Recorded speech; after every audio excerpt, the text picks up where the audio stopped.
Live. You can see me up there. Checking in. What up, everybody? All right, so I think today, there we go. I think today we're actually going to successfully do a dual stream. We got Facebook, we got YouTube. You guys are actually right next to each other, so I'm just going to look right in between you, so that neither of you feels like I'm shortchanging you.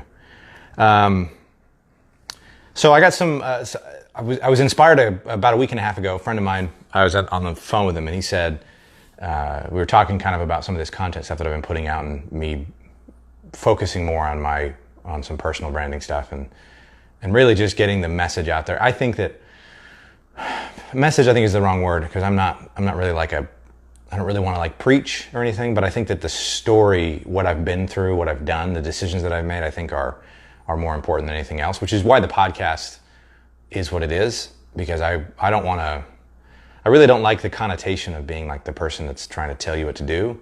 I'd rather be the person that's telling you my story and then let you make conclusions that you will, if that makes sense. I mean, obviously I have a lot of opinions, and when I have them, I share them. And I will continue to do so. But I think I want those to be like the not the norm, the exception to the rule, right? So today, again, inspired by this friend of mine, this very, very close friend and client and colleague, and we've been on all sides of different types of business and personal relationships. He said, you know what would be interesting to people? What I'm interested to know is he had found out that I quit marketing, I quit consulting. And he was like, you should tell that story about when you quit and why. And I thought, oh, that's funny, because I've never actually, I don't think I've ever really told that story. So today I want to start telling that story. It might actually take me a little bit longer because I tend to be verbose, and I'm going to go pretty deep into some of the stuff that happened and some of the reasons why. But it actually is kind of timely, because some of the same feelings that led me to quit in the first place are bubbling up again. Like in the last 3 days. And so I think this is going to be a good little personal therapy session for myself, just to talk it out.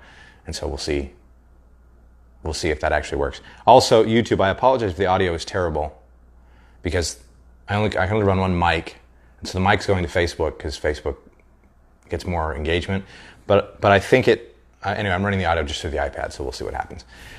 Anyway, so let's dial it back a little bit, and I'm going to tell this story. I'm going to try and tell it kind of like in a more dramatic, cinematic way, if you will. I'm going to tell you what you need to hear, and then I'm going to go back and give the context for what happened. So January of 2017. So this is a year and what, 9-10 months ago, almost 2 years ago. I decided that I was fed up with marketing, fed up with the community, fed up with the clients that I had been dealing with, fed up just with everything. And I quit. I shut down my business. I shut down my consultancy. I'd had a few clients, I had a few things that I was doing, and it had become too frustrating and too annoying. And I didn't want to do it anymore. And I left, and at the time I had gotten really, really involved at the gym. Ironically enough, today of all days, I'm not actually wearing a TBC shirt, but I got really involved, and I was very, very close with the owner of the gym and with a lot of the people training there, with a lot of the other trainers.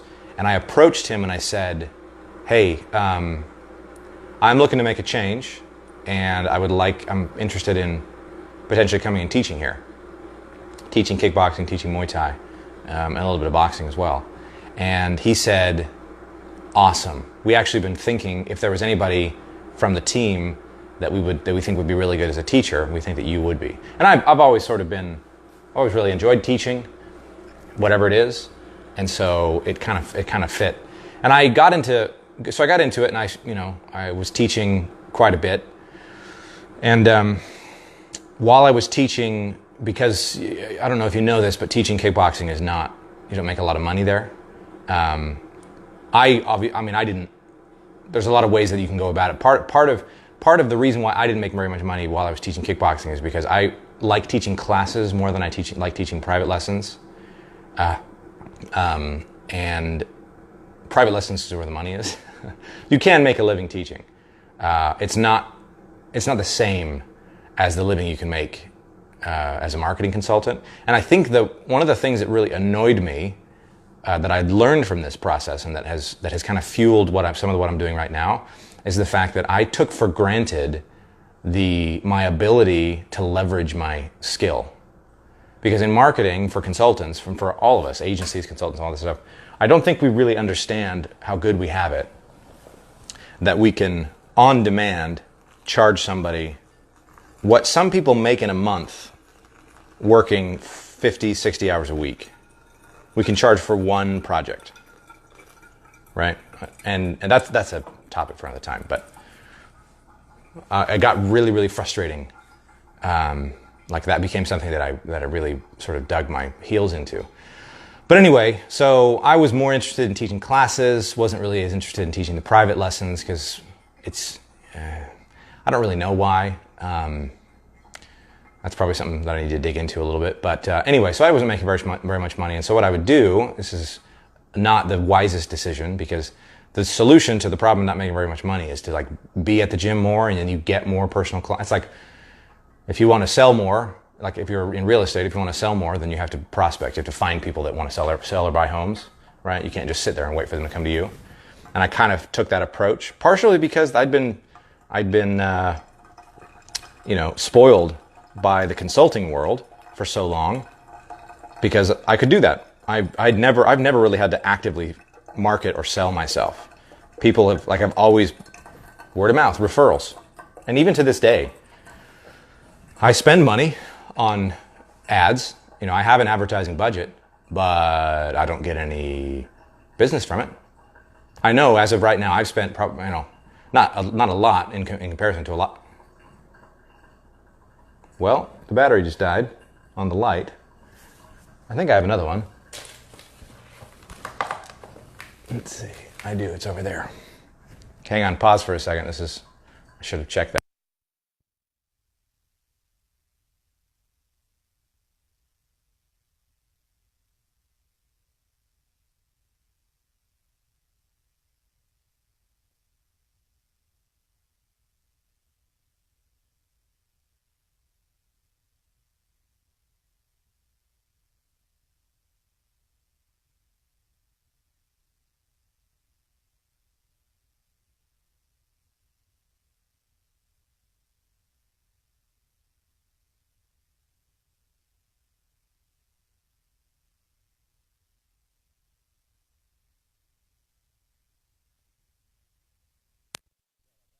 Hopefully the audio isn't terrible now.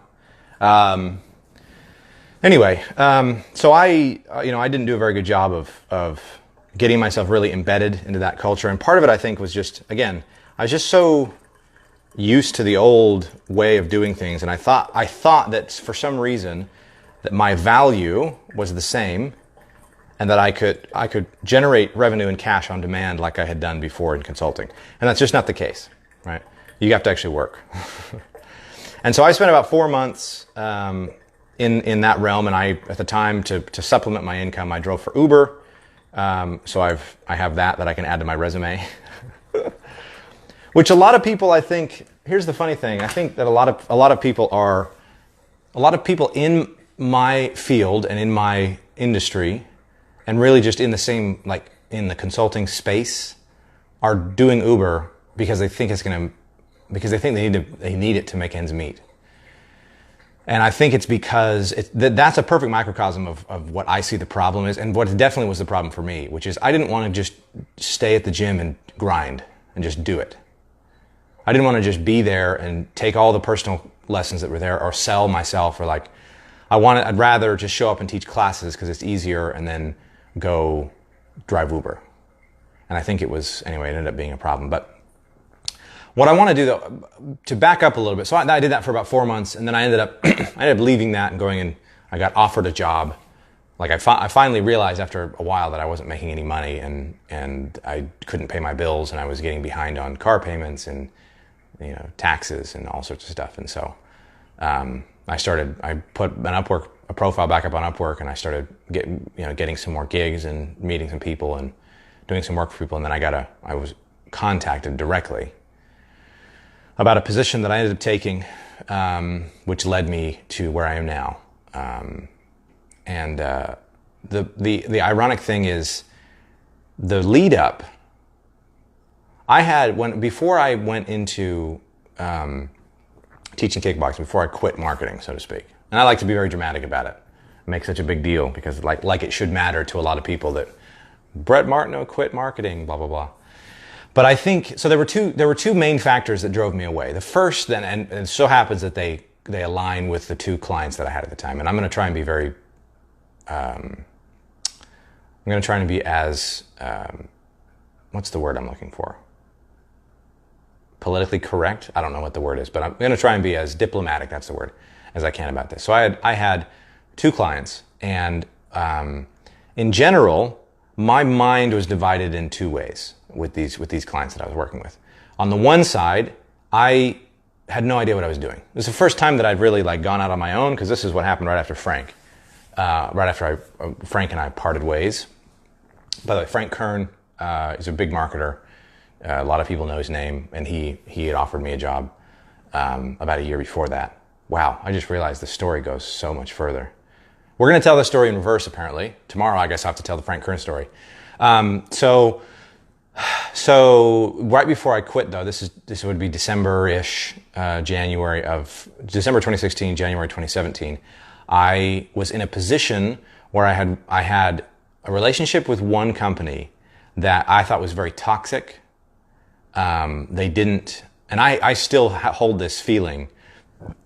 This company did not appreciate, and it was totally because of ignorance. They're not dumb people. They're not bad business people. It's just ignorance, whether purposeful and intended or accidental.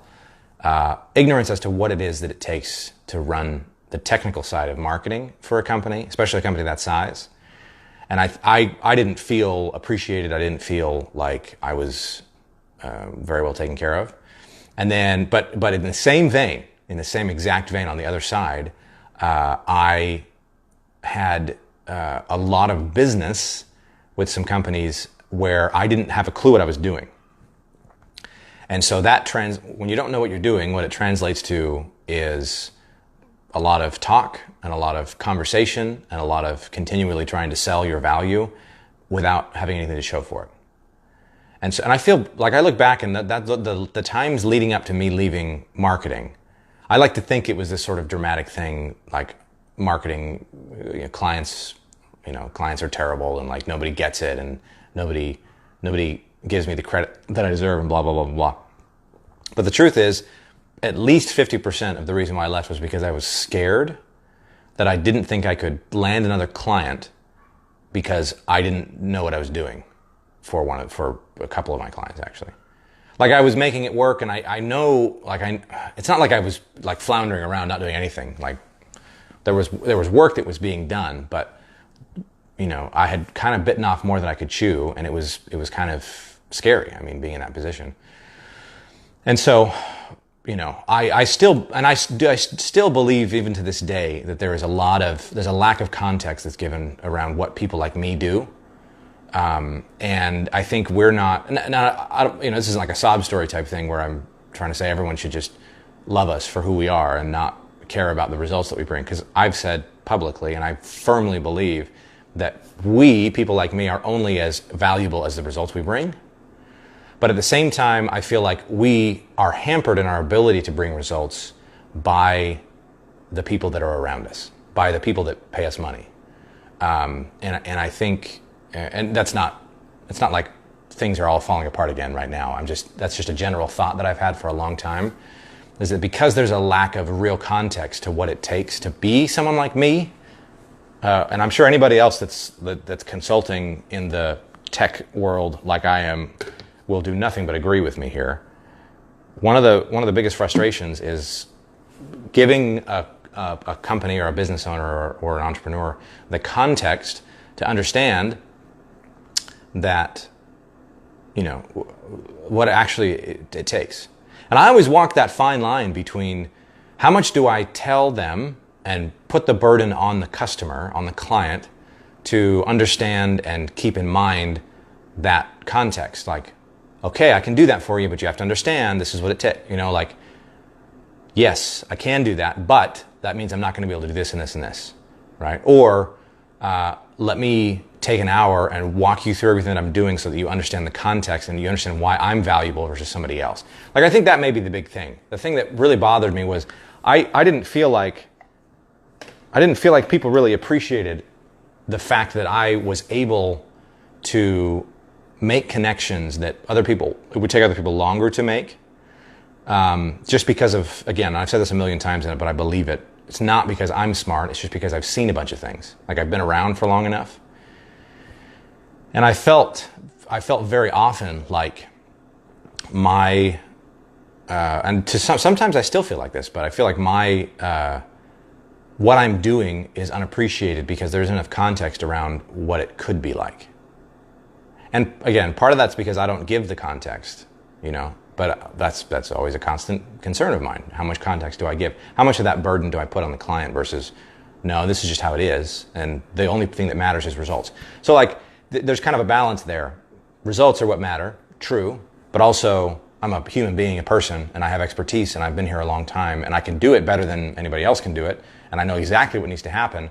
But if I tell you everything that you need to be told in order to get the context and understand that you can just let me do it, that's a week, that's a month, just to get you to the point where you understand what I'm capable of. So that's probably just that's an internal problem, not something that anybody else really needs to care about. But the interesting thing, I think, is at that point, that transition that I made, leaving marketing, to me, and it was a statement.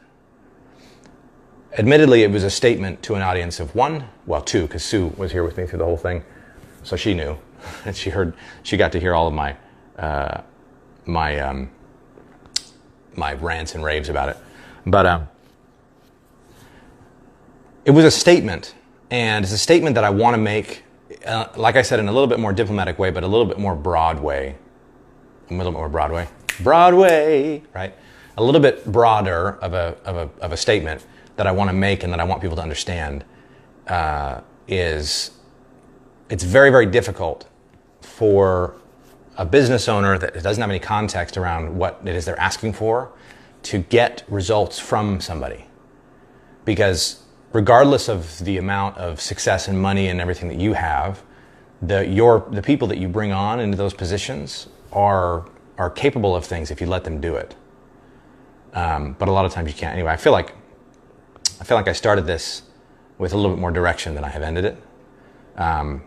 But anyway, that's a part of the story. And I think probably tomorrow I'll go back a little bit further, and that might give some context for the reason for leaving in the first place. In fact, maybe I'll just go all the way back to the beginning. I'll just start telling my story so people get a better idea of it.